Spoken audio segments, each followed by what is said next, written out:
नमस्कार। हिंदुस्तान के कोने कोने से आए सभी दमदार और जाबाज जिद्दी टाइगर को सुधीर चौधरी का दिल से प्यार भरा नमस्कार साथियों।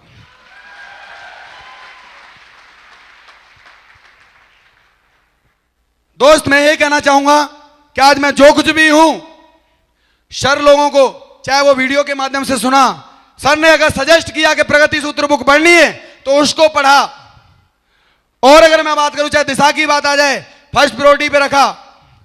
मैं शुरुआती दिनों की बात करना चाहूंगा, अभी मैं ज्यादा नहीं, मात्र 5 मिनट लूंगा, आपसे बात करना चाहूंगा। सुनना चाहेंगे सारे लोग?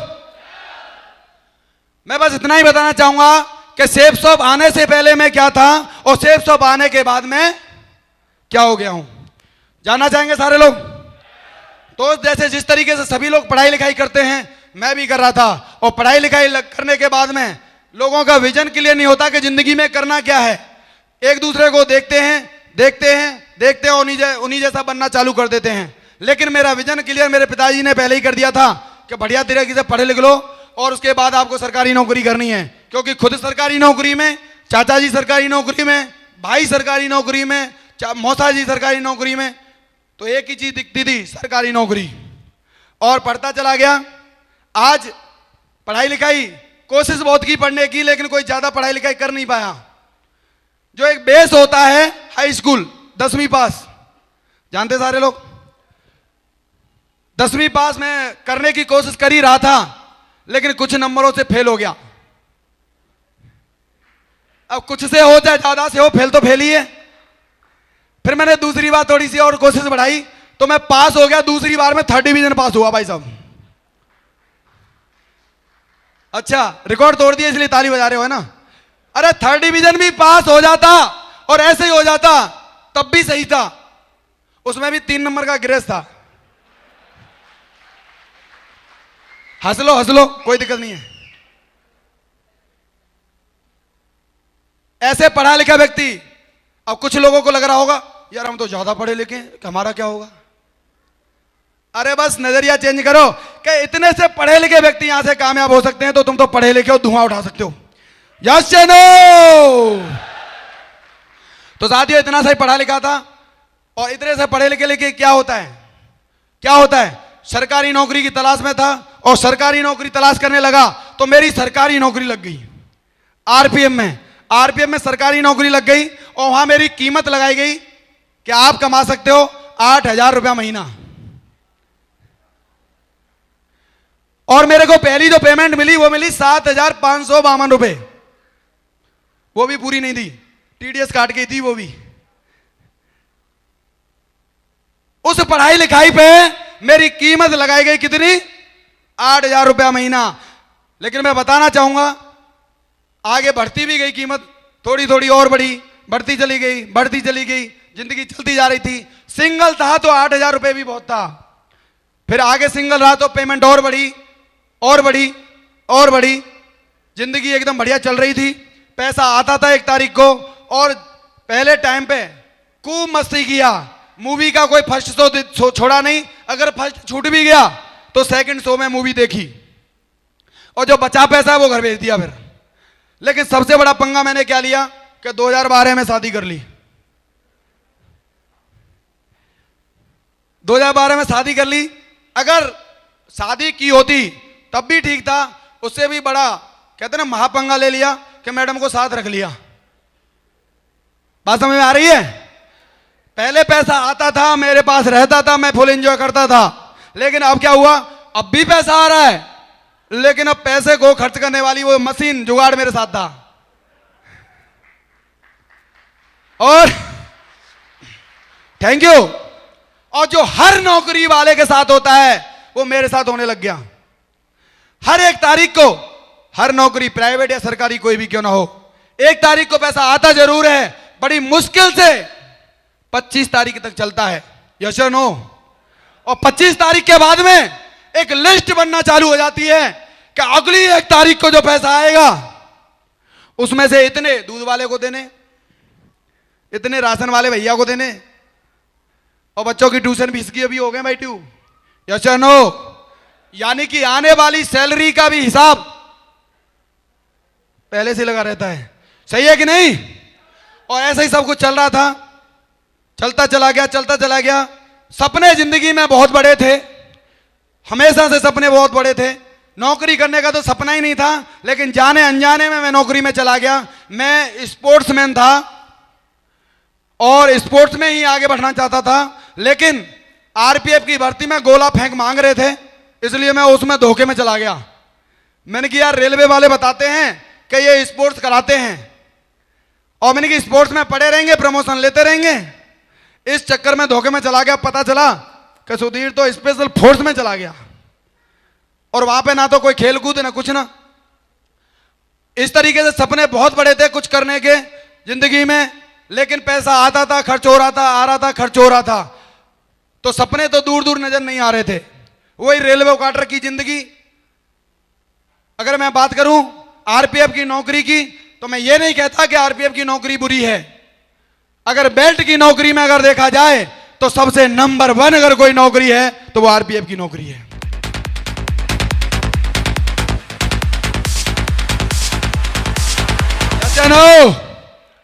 यस या नो? बहुत सारे आरपीएफ वाले होंगे यहां। अगर बेल्ट की नौकरी में देखा जाए तो आरपीएफ की नौकरी नंबर 1 है, लेकिन बात तो सपने पूरे होने की आ रही थी, आरामदायक नौकरी की बात नहीं आ रही थी। और लखनऊ से पोस्टिंग दिल्ली आ गया, और दिल्ली आने के बाद में मैं जिम कर रहा था, और जिम करते करते शरीर थक गया था, तो मैं बाहर थोड़ी सी हवा लेने के लिए बाहर निकला। मुझे नहीं पता था कि वहां मेरा कोई इंतजार कर रहा है। तो वहां मैंने देखा 2 लोग आपस में बात कर रहे थे, जिनमें एक धर्मेंद्र भाई भी थे, और धर्मेंद्र भाई बात कर रहे थे, तो मैंने उनको छेड़ दिया। मेरी भाई क्या है, आपस में एक दूसरे की चुगली कर रहे हो, कुछ हमें भी बताओ। तो सर ने एक ही बात बोली कि अगर आपके पास आधे घंटे का समय हो तो आपको भी बताएंगे।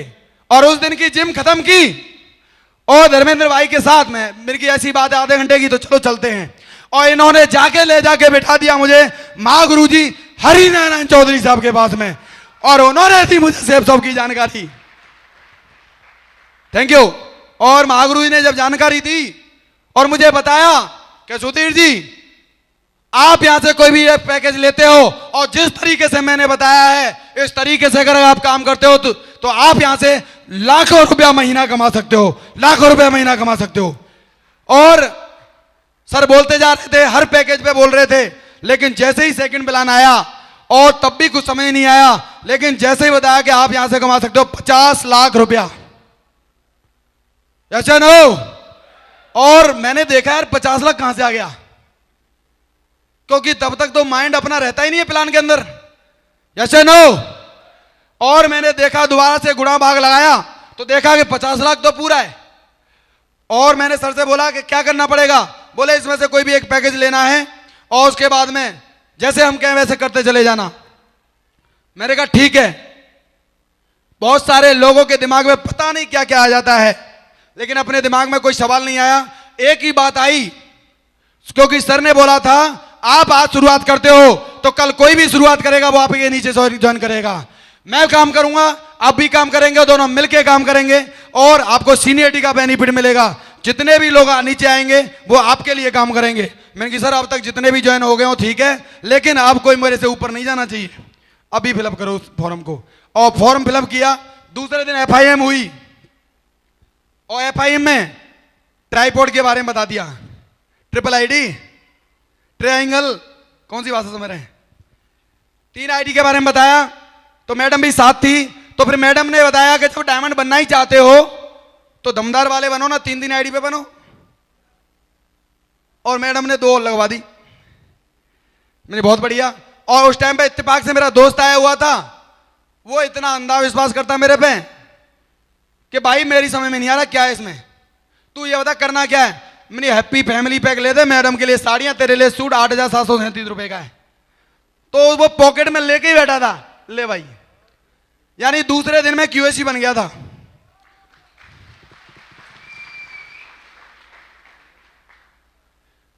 दूसरे दिन में क्यूएसी बन गया था। लेकिन उसके बाद मैंने एक चीज देखी कि जिस तरीके से ये मुझे कन्विंस करते हैं फाइल पलटते हैं, सामने वाले को पैकेज दिखाते हैं, ज्वाइन कराते हैं। ऐसा ही होता है कि नहीं होता? मैंने बोला इसमें क्या है, इसे तो मैं भी कर लूंगा, इसको तो मैं भी कर लूंगा। और अकेला फोल्डर और अपनी डायरी लेके निकला। तो जितने भी मेरे खास लंगोटिया यार थे, जितने भी दोस्त थे, जितने भी मेरे शुभचिंतक थे, सबने मुझे ज्ञान देना चालू कर दिया। क्योंकि अपने वाले जानते हैं पहले से ही, जैसे पापा जी बता के गए कि सबसे कम पढ़ा लिखा। और सही बात है, मेरे छोटे छोटे ना वो ज्यादा पढ़ गए, इसलिए वो घर ही हैं।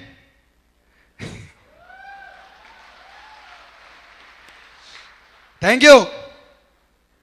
तो हमारे वाले, अपने वाले जो खास लंगोटिया यार होते हैं, वो हमारे बारे में ज्यादा जानते हैं। यस या नो? तो मुझे बोलते थे, अरे तू कहां फंस गया, ऐसी कंपनियां चलती नहीं है, कितनी आई और कितनी गई, ये चैन सिस्टम होता है। और किसी ने तो सीधा बोला, ये कंपनियां ना दुबई भाग जाती हैं, दुबई। मैंने यार ये बड़ा एक्सपर्ट आदमी है, इसको तो ये भी पता है कहां भाग जाती हैं। यस या नो? आपको मिलते हैं ऐसे लोग? कितने लोगों को मिलते हैं? मुझे मिले थे तो मैं यहां हूं। अगर आपको मिले हैं तो अगले आने वाले समय में आपका स्टेज है, ये आपका स्टेज है दोस्तों, आपका स्टेज है।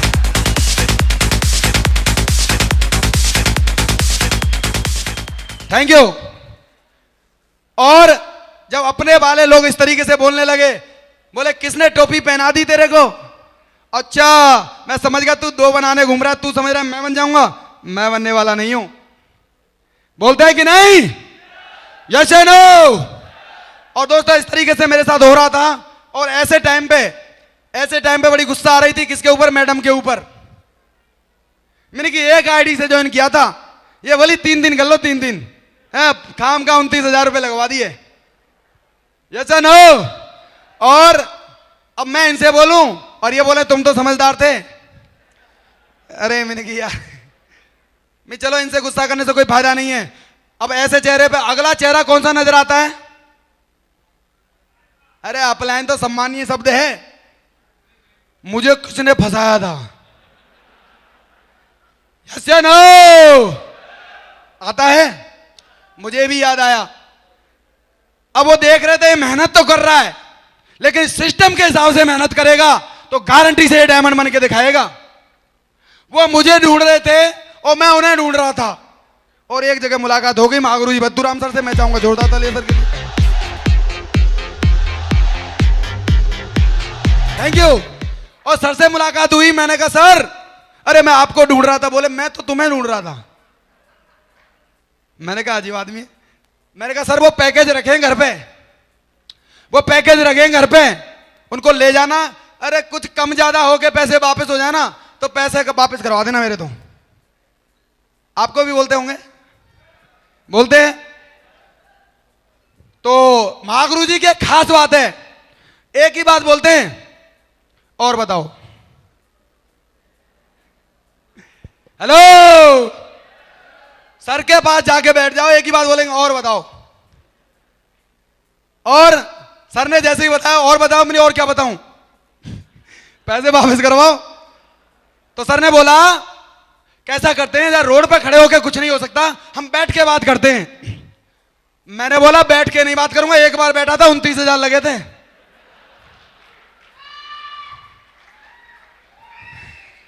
यस या नो?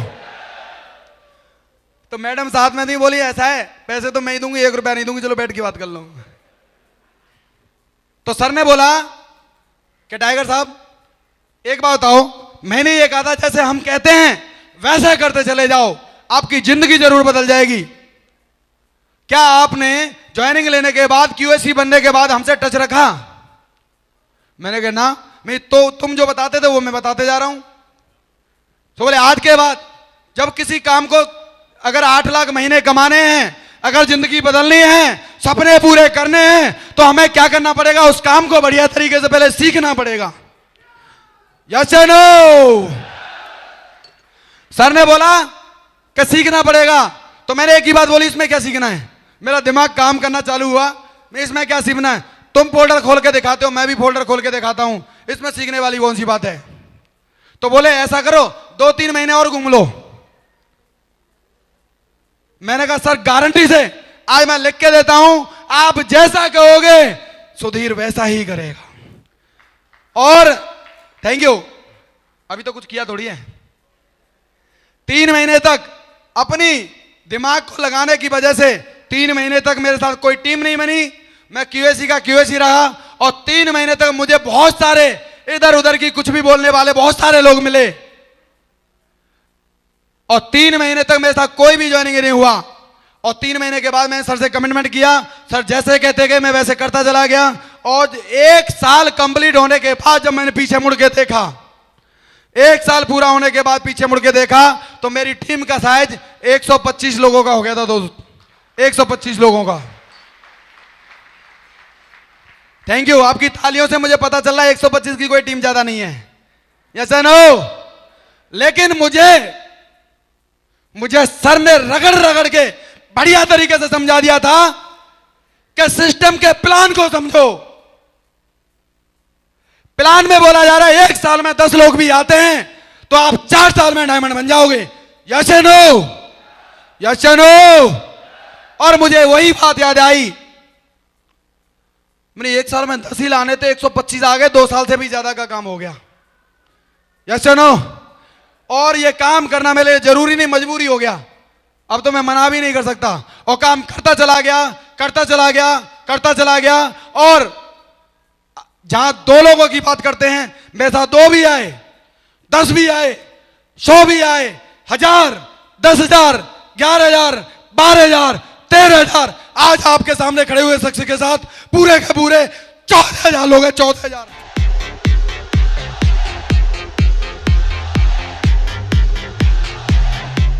Thank you. आज हिंदुस्तान के बहुत सारे शहरों में अपना जो परिवार है वो काम कर रहा है, बस किस बात की वजह से? सर ने जैसे बोला वैसे करता चला गया, अपना दिमाग नहीं लगाया, अपना दिमाग नहीं लगाया। अपना दिमाग न लगाने की वजह से और किसी एक शख्स की बात को मानने की वजह से अगर आपका काम चलने की बजाय दौड़ता हो तो माननी चाहिए कि नहीं? माननी चाहिए कि नहीं? और बाकी नहीं मानेंगे तो फिर और घूम लेना है ना।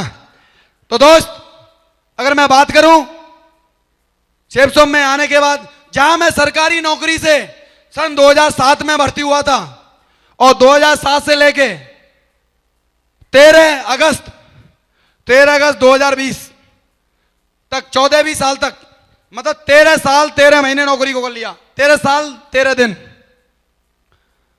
कोई महीना मेरी जिंदगी में ऐसा नहीं आया सरकारी नौकरी से कि जिस महीने 1 लाख रुपए पेमेंट आई हो। सरकारी नौकरी से कभी ऐसा नहीं हुआ कि जिस महीने 1 लाख रुपए महीने की इनकम आई हो। अरे 1 लाख छोड़ो, आधा लाख भी नहीं आया। आधा लाख समझ रहे? 50,000 भी नहीं आया।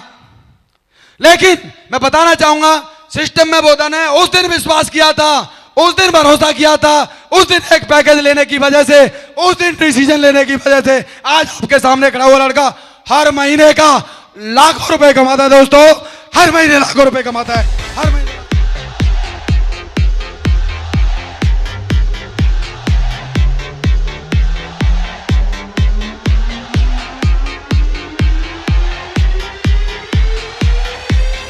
और आपके अकाउंट में लाखों रुपए आ रहे हों तो खर्च भी कर सकते हैं कि नहीं कर सकते?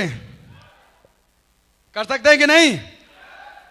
मेरी शादी हुई थी, बहुतों की होती है, कुछ अभी इंतजार में होंगे। ब्रांड क्या चीज होती है समझ में नहीं आता था, ब्रांडेड चीजें क्या होती है मेरी समझ में नहीं आता था।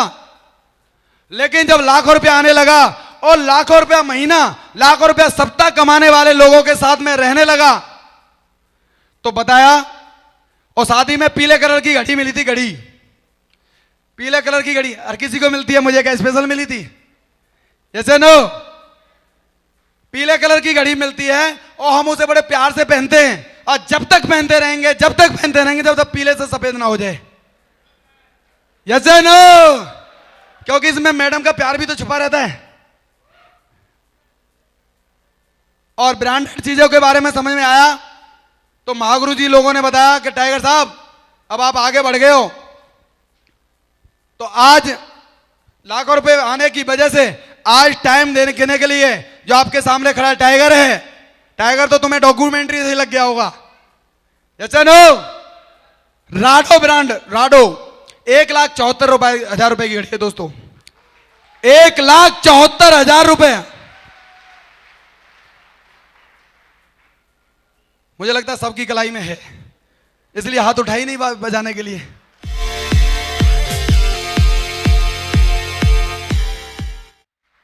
जहां नौकरी करता जा रहा था, रेडमी का फोन आया था, रेडमी का फोन, और मुझे 3 महीने तक सोचना पड़ा था कि फोन लूंगा तो मेरा सारा का सारा अकाउंट का जो सिस्टम है ना गड़बड़ा जाएगा, और 3 महीने तक सोचना पड़ा था लूं या ना लूं।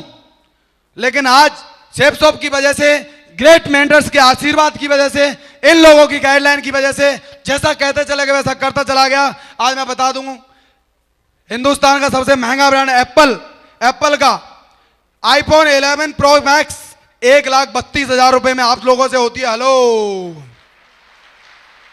हेलो, 1,32,000 की पड़ती है साहब। और अगर मैं बात करूं तो जहां कभी अकाउंट में सरकारी नौकरी से 1,00,000 रुपया इकट्ठा नहीं हुआ, वहां पे 1,74,000 ये, 1,32,000 ये, आज 3 लाख रुपए में सुधीर का बैलेंस बनता है दोनों हाथों का। 3 लाख रुपए में बैलेंस बनता है साहब। किसकी वजह से? सेफ शॉप की वजह से, सेफ शॉप की वजह से। Thank you. जहां सरकारी नौकरी से मैंने कभी नैनो गाड़ी की भी नहीं सोच पाया, जहां मैं नैनो की तो छोड़ो सेकंड हैंड के बारे में सोचता था कि यार कोई बात नहीं, धो पहुंच के बढ़िया रखा करेंगे, सेकंड हैंड का भी जुगाड़ नहीं हुआ। वही दहेज मार का अपाची चल रही थी। हेलो, लेकिन मैं बता दूं, जब मैंने इस बिजनेस को स्टार्ट किया तो सबसे पहली गाड़ी दिखाई दी तो स्विफ्ट डिजायर दिखाई दी। कोई कार जाती थी तो हमें ये लगता था यार इसकी क्या जिंदगी है, इसके पास है कार और हम है बेकार। अरे बिना कार बेकार ही तो हुआ।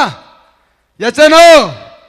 और उस दिन मैंने सेफ शॉप ज्वाइन कर चुका था, पहली गाड़ी देखी तो महागुरु जी हरी सर साथ में थे, और महागुरु जी पंकज सर ने भी डिसीजन ले रखा था कि भाई स्विफ्ट वीडियो लेंगे, वीडियो। तो हमने भी उंगली कर दी, जब इनकी आएगी तो हमारी भी आ जाएगी। और भरोसा करें, सपना स्टार्ट किया तो स्विफ्ट डिजायर से चालू किया, लेकिन जब काम करने लगे, पैसा आने लगा, तो स्विफ्ट डिजायर छोटी लगने लगी। आगे और काम किया और पैसा आया, और काम किया और पैसा आया, डिसीजन चेंज हो गया। स्विफ्ट डिजायर छोटी थी, थोड़ा बड़ा सोचा तो ब्रेजा के बारे में सोचा कि ब्रेजा लेंगे। लेकिन ब्रेजा तो मेरे डिपार्टमेंट का बदला लिया था। अरे मैंने की सर ये क्या हो गया? तो बोले तुम मुझसे बड़ा करके दिखा दो। अब मैं बड़ा सोच ही रहा था तो मैंने क्रेटा के बारे में सोचा, और क्रेटा महागुरु जी हरी सर ले आए। मैंने कहा गुरु जी ये क्या कर दिया, इसको तो मैं लेने वाला था।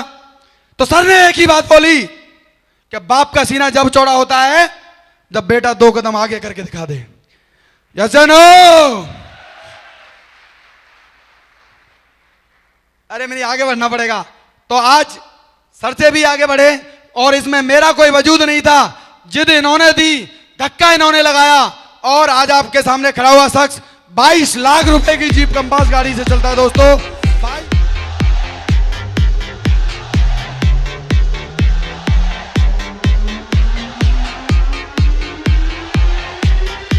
Thank you.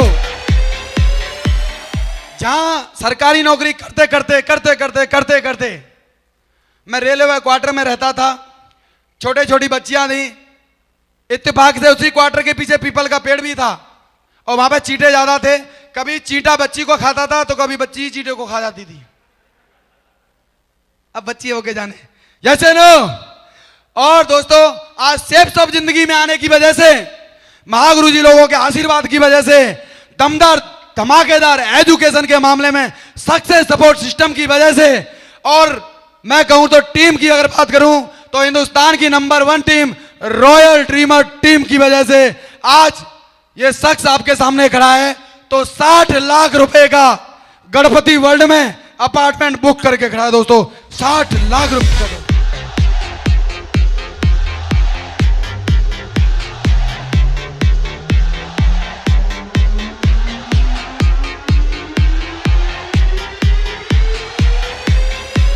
क्या लगता है जिंदगी बदलती है? अचीवमेंट आते हैं, डायमंड बनते हैं। भरोसा हो रहा है? आपको चाहिए? कुछ ही लोगों को चाहिए। आपको चाहिए? पक्का चाहिए? जिद करनी पड़ेगी, कमिटमेंट करना पड़ेगा। कमिटमेंट के ऊपर एक बात बताना चाहूंगा, जानना चाहते हैं? मैं सेफ सब में ज्वाइन हुआ। मैं ऐसा नहीं कि सबसे फास्टेस्ट डायमंड बन गया, 5 साल लगे हैं डायमंड बनने में। हेलो, लेकिन महागुरु जी लोगों की ये बात मुझे पता थी, अरे यार 5 की 10 साल भी बन जाएं, 10 साल भी लग जाएं, लेकिन डायमंड अगर बन जाते हो तो खानदान से गरीबी नाम का शब्द गायब हो जाएगा, गरीबी नाम का शब्द दूर हो जाएगा दोस्तों।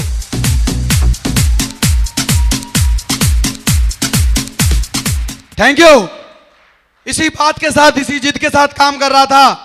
मैं QAC बना, लीडर क्लब बना, सिल्वर बना, गोल्ड बना, पर्ल बना।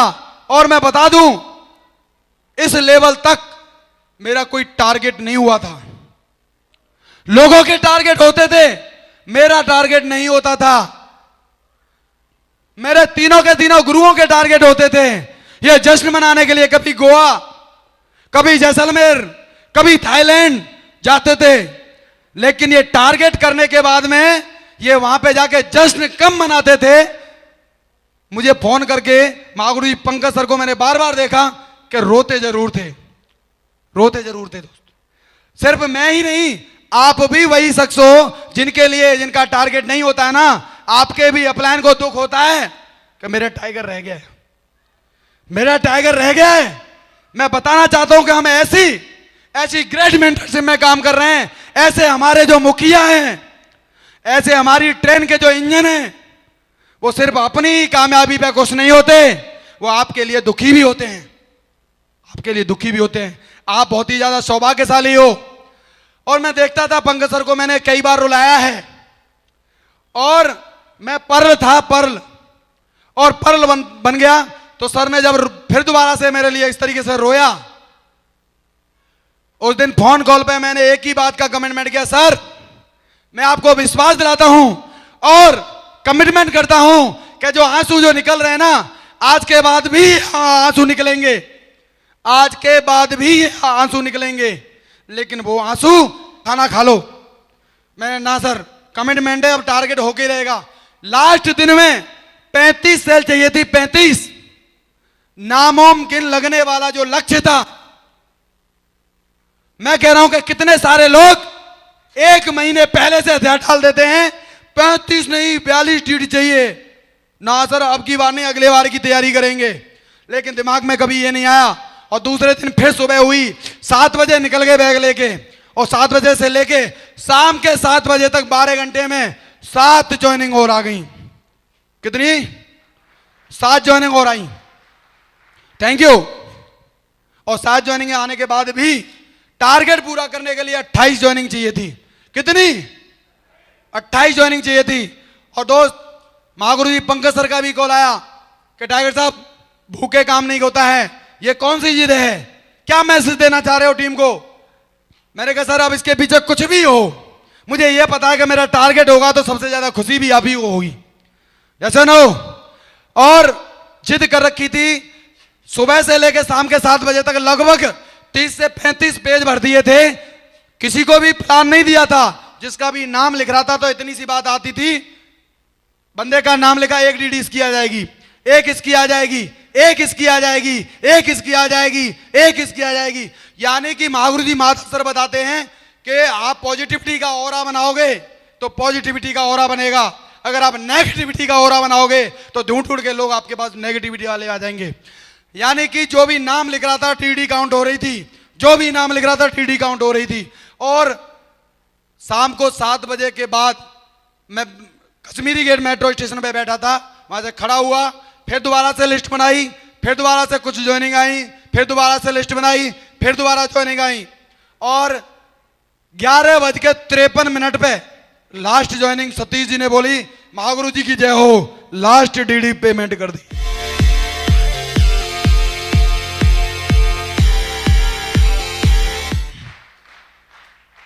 28वीं डीडी पेमेंट कर दी है। कैसा लगा होगा? और मैं तो हमेशा से जिनकी वजह से हूं, मेरा सीधा कॉल त्रिदेव के पास गया। Tridev, Brahma Vishnu Mahesh, mister Harinarayan sir, Baddooram sir और पंकज सर। और जैसे ही मैंने हरि सर को कॉल किया, मैं महागुरु जी की जय हो, तो सर बोले आपके बोलने के अंदाज से मेरे को पता लग गया है कि आपका टारगेट हो गया है। पर टाइगर, सबसे पहले अगर कॉल करनी है तो महागुरु जी पंकज सर को करो, क्योंकि सर ने भी खाना नहीं खाया है, बत्तू सर ने भी खाना नहीं खाया है, मैंने भी खाना नहीं खाया है, महागुरु जी बद्दूराम सर की मैडम ने भी खाना नहीं खाया है, और ना आपकी मैडम ने खाया ना खाना खाया है। तो थैंक यू। तब जाके मुझे पता लगा कि मैं सोच रहा था कि मैं अकेला मेहनत कर रहा हूं, नहीं, मेरे साथ इतनी दिव्य दिव्य शक्तियां अगर मेहनत कर रही हैं, जिन्होंने खुद ने खाना छोड़ रखा है, तो मैंने कि यार टारगेट तो होना ही था। मैंने सर को कॉल लगाया, और सर को कॉल लगाया तो मैंने एक ही बात बोली, महागुरु जी की जय हो।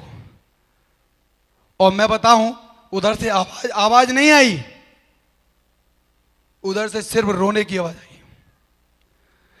और मैंने एक ही सवाल किया, सर आपने भी खाना छोड़ा हुआ है? तो सर ने एक ही बात कही कि टाइगर, मेरा एक टाइगर फील्ड में भूखा काम कर रहा हो, ऐसा हो कैसे सकता है कि ये पेट के अंदर खाना जाएगा? ऐसा हो कैसे सकता है?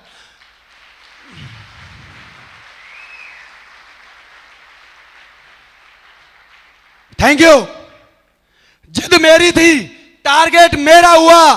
विदेश अगर थाईलैंड घूमने जाऊंगा तो मैं जाऊंगा, लेकिन ये अजीब खुशी थी, ये एक अजीब खुशी थी। आज मैं आप लोगों को एक ही बात बताना चाहता हूं कि एक जिद के कारण कई सारे लोग भूखे मरे का मतलब भूखे रहे, और उसी जिद के कारण उसी रात को सभी ने कॉन्फ्रेंस कॉल पे रो रो के खाना खाया था। दोस्त, रो रो के खाना खाया था। आज थैंक यू।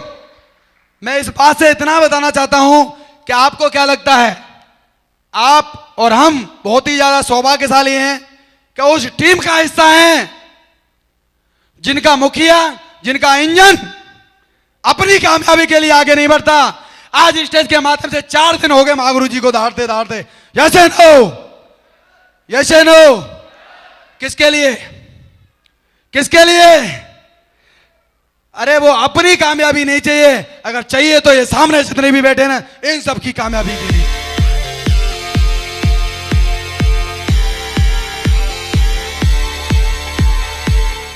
Thank you. हम और आप बहुत ही ज्यादा सौभाग्यशाली हैं। जो कुछ भी होगा आपकी जिद के साथ होगा। आप सारे लोग जिद्दी बन सकते हैं, एक जिद पाल सकते हैं। अभी भी टारगेट चालू है, क्या इस टारगेट में जिद करके दिखाएंगे? पक्का करके दिखाएंगे। अगर जितनी मुट्ठियां मेरे को दिख रही हैं, अगर इन्होंने ही अपनी अपनी मुट्ठी की कसम खा ली, तो मैं विश्वास दिलाता हूं हिंदुस्तान के अंदर नेटवर्क मार्केटिंग इंडस्ट्री के अंदर तूफान मच जाएगा, तूफान मच जाएगा दोस्तों, तूफान मच जाएगा। करके दिखाएंगे, करके दिखाएंगे, पक्का। अगर आज की डायमंड सिर्फ से अगर आप कुछ लेके जाना चाहते हो, तो आपको बहुत सारी चीजें हैं। जो व्यक्ति जो कुछ ले जाना चाहेगा, आप चाहें तो अपनी बहन के मुंह से आप भी कामयाब भाई के रूप में खुशी के आंसू निकलवा सकते हो। निकलवाएंगे? निकलवाएंगे।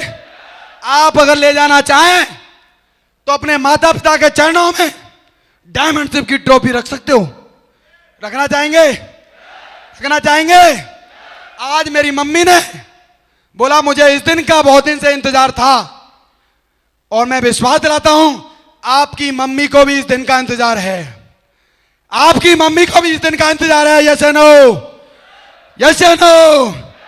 और आज मुट्ठी बांध के जाओ कि मम्मी विश्वास करो, दिन कम लगे या ज्यादा करें, लेकिन डायमंड तो बन के दिखाऊंगा। बन के दिखाएंगे सारे लोग। मुट्ठी बांधते हैं, तो खड़े हो जाओ एक बार सारे लोग, मेरे साथ 3 बार कमिटमेंट करके दिखाएंगे। करेंगे सारे लोग?